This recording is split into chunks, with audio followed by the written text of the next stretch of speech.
Russian government has announced that it will launch a Brics currency in August, and I wonder if you had a chance to speak with the Chinese about that effort. You've spoken here and in other venues about not wanting to see any countries being forced to choose sides.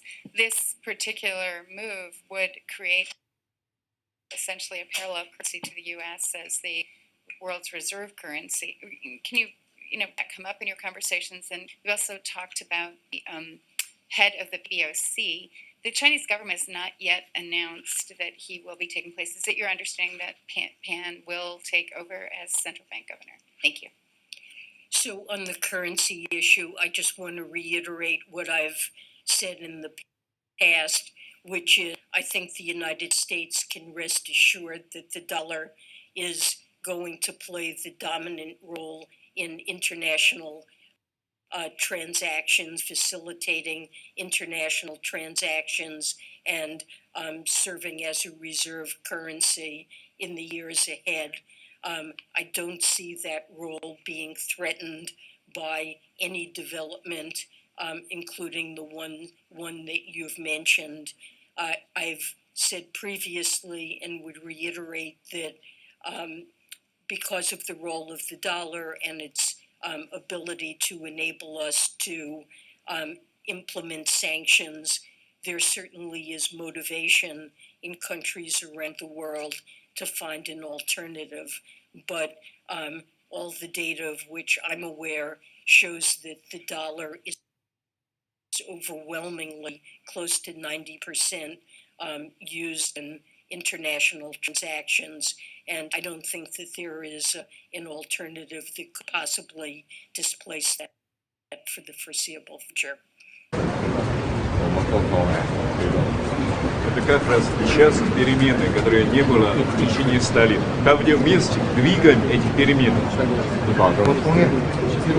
Перекиньте, пожалуйста, дорогой друг. I communicated that it is essential that Chinese firms avoid providing Russia with material support or assistance with sanctions evasion. Tariffs was included in that list.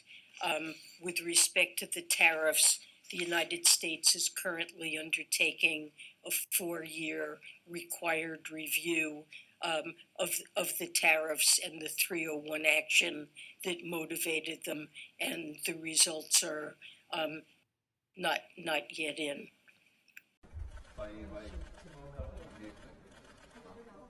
Broadly speaking, agreed that we need to get on track towards a net zero, climate safe and nature positive future, but we know this will not be easy.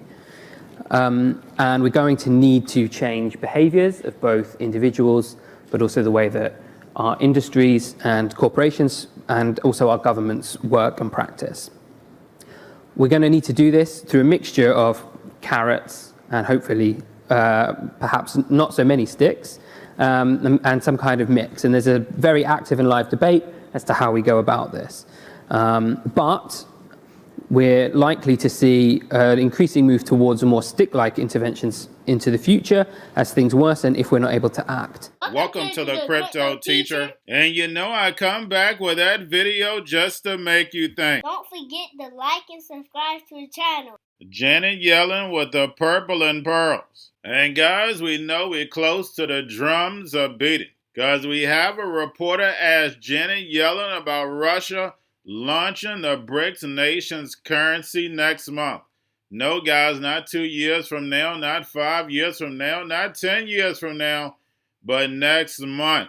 And we had Janet Yellen says the U.S. dollar has no threat of losing the world reserve currency, but then says sanctions can force countries off the dollar.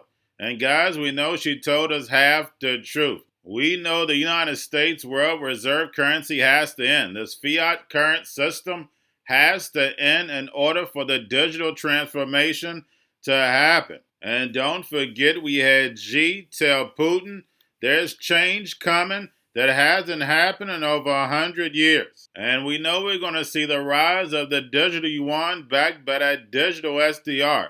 Now, will a certain percentage of it be gold? It may. but we're definitely getting a new digital world reserve currency.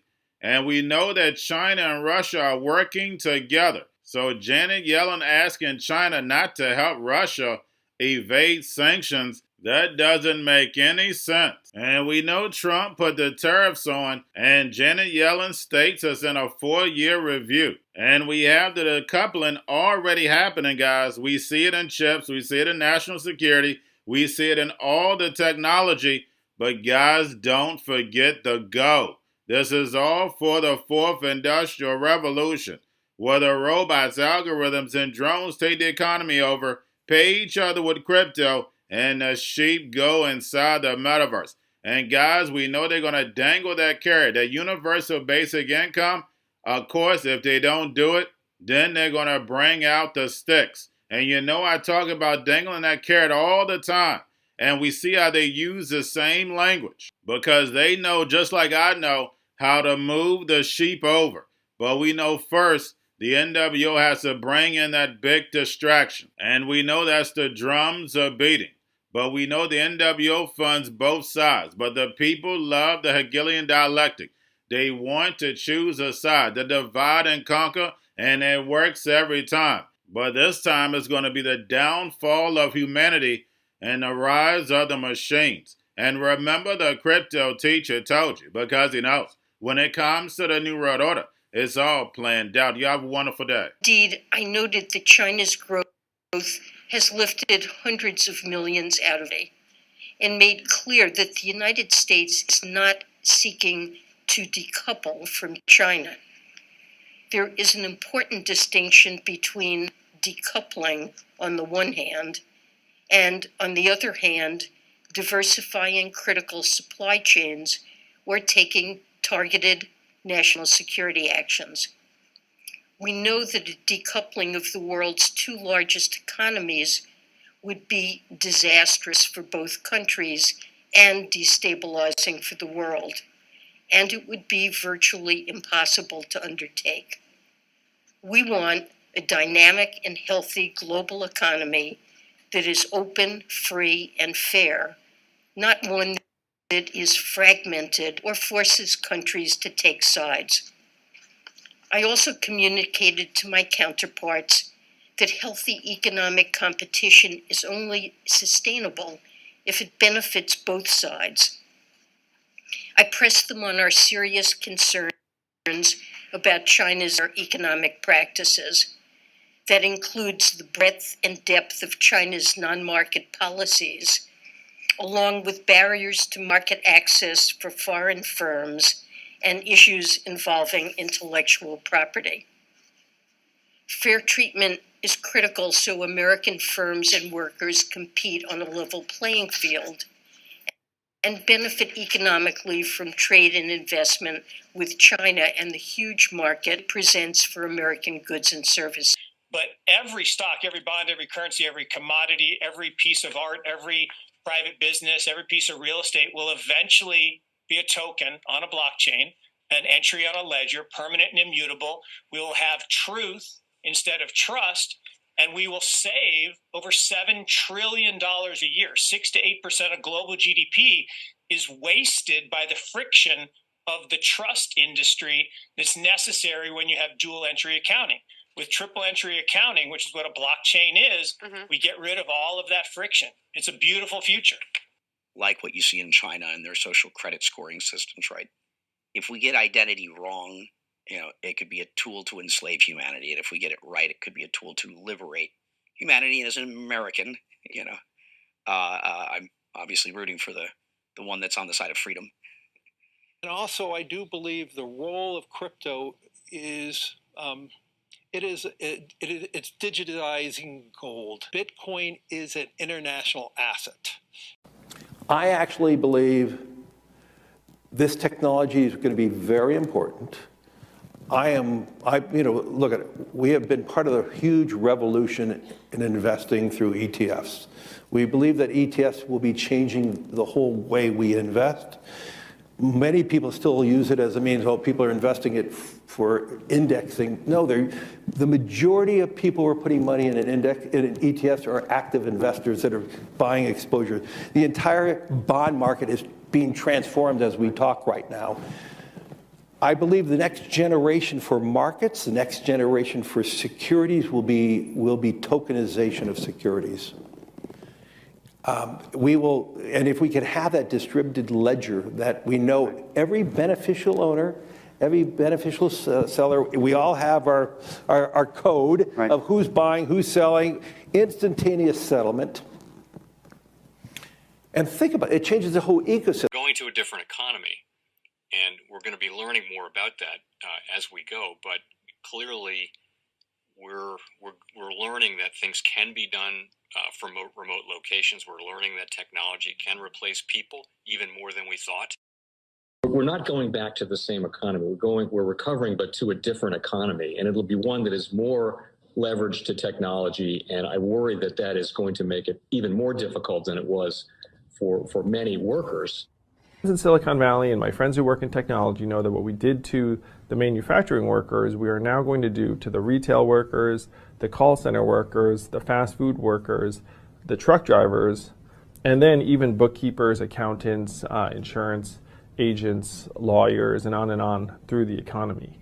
So what happened to the manufacturing workers is a very clear sign. And so we'll import Chinese-based CBDC technology. So it's going to be CBDC in a box provided to you by the People's Bank of China. Cryptoteacher and the New World Order book, plus the 3 kids books. It's time to re-educate. Also, new to cryptos, Coinbase, Bitrue, Binance.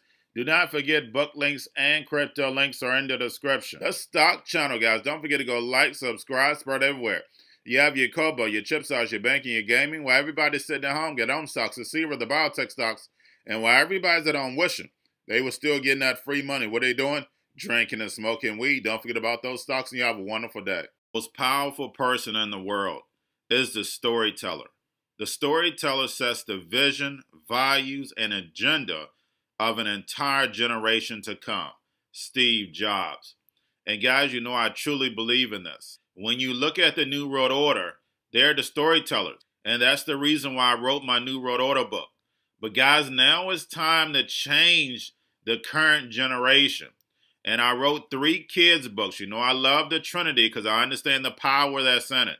So I have 3 books. We have an opportunity to change the generation, to educate, not just me, but I want to show you that I take action on a daily basis. And I want you to take action on a daily basis.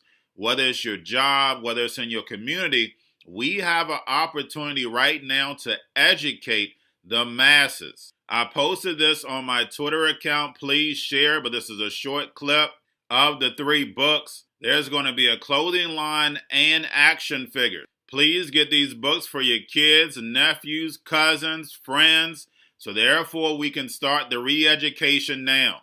Because as we see, the 4th Industrial Revolution foundation is definitely here. Robots, algorithms, drones, taking humanity out the picture. We have to re-educate. But let's get into the video. Part 1. King Joshua and Drama Team Save the Village. Part 2. King Joshua and Drama Team Save New York. From COVID Stories 3. Part 3. King Joshua and Drama Team goes to China. It's mandatory to get part 1, part 2, and part 3 of this series. It's time to re-educate Generation Z.